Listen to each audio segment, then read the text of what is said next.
Dans le petit village de Kijani, niché au cœur de la savane, vivait une jeune fille nommée Adama.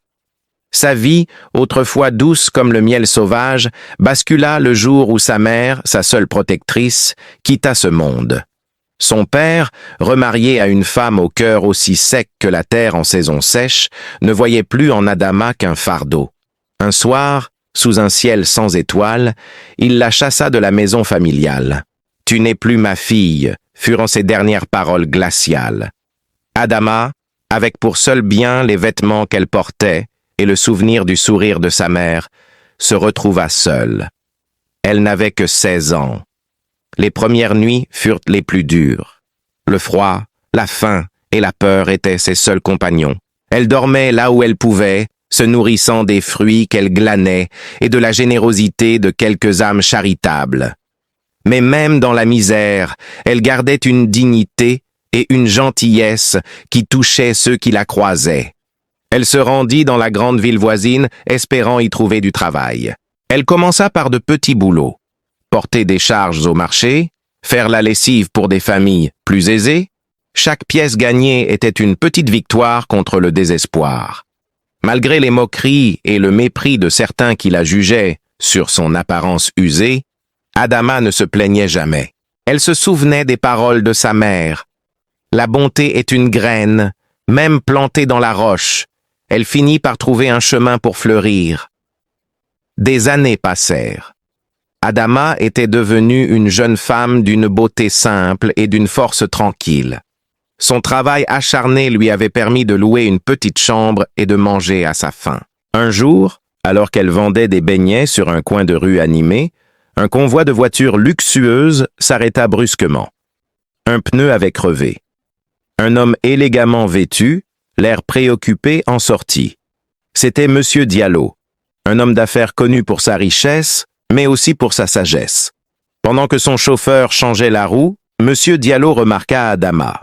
Ce n'est pas sa beauté qui l'attira d'abord, mais l'expression sereine de son visage malgré la pauvreté évidente de son étal. Il s'approcha et lui acheta tous ses beignets. Touché par sa politesse et la douceur de sa voix, il engagea la conversation. Il lui demanda son histoire. Pour la première fois depuis des années, Adama se confia, racontant son parcours sans amertume ni apitoiement. Monsieur Diallo fut profondément ému par sa résilience et sa noblesse de cœur. Il voyait en elle bien plus qu'une simple vendeuse de rue.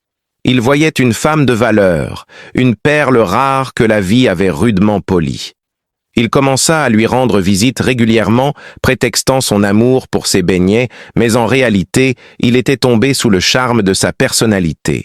Il découvrit une intelligence vive et un grand cœur. Il lui proposa un emploi de gouvernante dans sa grande demeure, une offre qu'elle accepta avec gratitude. Loin de la dureté de la rue, Adama s'épanouit.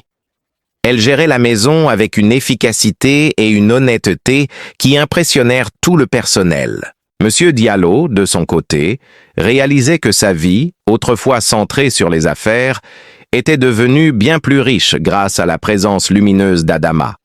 Un soir, sous le clair de lune dans le jardin luxuriant de sa villa, Monsieur Diallo lui déclara ses sentiments. « Adama, dit-il, depuis que je t'ai rencontré, mon monde a changé. Tu as apporté la lumière dans ma vie. Je ne vois pas seulement ta beauté extérieure, mais la richesse incroyable de ton âme.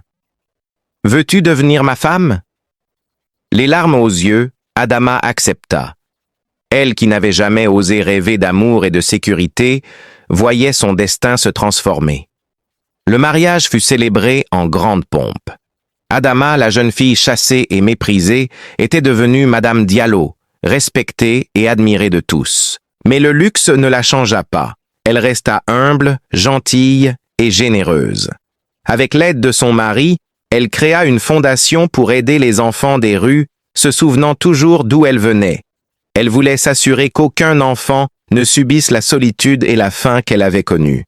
Un jour, la nouvelle de sa nouvelle vie parvint à son village natal. Son père et sa belle-mère, apprenant qu'elle avait épousé l'un des hommes les plus riches du pays, se précipitèrent à la ville, espérant profiter de sa fortune. Ils la trouvèrent, non pas arrogante, mais rayonnante de bonheur.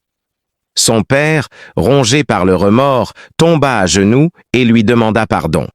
Adama le regarda, les souvenirs douloureux remontant à la surface. Mais la haine n'avait pas de place dans son cœur. Elle se souvenait encore des paroles de sa mère sur la graine de bonté. Elle aida son père à se relever et lui dit « Je vous pardonne, non pas pour vous, mais pour moi, pour libérer mon cœur de ce poids. » Elle leur offrit de quoi vivre décemment, mais leur fit comprendre que le lien familial brisé ne pourrait jamais être entièrement recollé.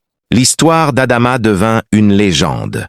Une histoire qui nous enseigne que peu importe la dureté de nos épreuves, la bonté, la persévérance et la foi en soi peuvent transformer la plus sombre des nuits en la plus brillante des aurores. Sa vie est un témoignage puissant que la véritable richesse ne se trouve pas dans les biens matériels, mais dans la force de notre caractère et l'amour que nous portons dans notre cœur. Merci d'avoir écouté cette histoire jusqu'au bout.